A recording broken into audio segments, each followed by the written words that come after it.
దయచేసి దయచేసి నన్ను క్షమించండి. అజ్ఞానంలో నేను ఇలా నడుచుకున్నాను. దయచేసి నన్ను క్షమించండి విష్ణుదేవ. పంచముఖ బ్రహ్మ, మీ ప్రశ్నలన్నిటికీ సమాధానం చెప్పడానికే వచ్చాను. ఎంతైనా మీరు చాలా శక్తివంతులని నాకు కూడా తెలుసు. కాకపోతే మీలో ఉన్న భ్రమ వల్ల మీరు అది మర్చిపోయారు. మీరు నా భక్తుడని కూడా నాకు తెలుసు. మీ మనసులో ఎటువంటి దురుద్దేశాలు లేవు.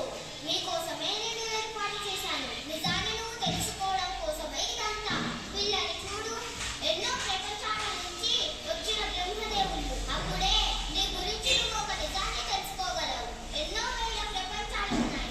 వాటిలో ఒకటి చూసుకునేవాడివే నువ్వు. నీ ప్రపంచాల కన్నా గొప్ప ప్రపంచాలు ఉన్నాయి. నీకన్నా శక్తివంతమైన వాళ్ళు ఉన్నారు. నువ్వు అనుకున్న దానికన్నా అన్ని విషయాలు చాలా గొప్పవి. కృష్ణ, నేను చాలా పెద్ద తప్పు చేశాను.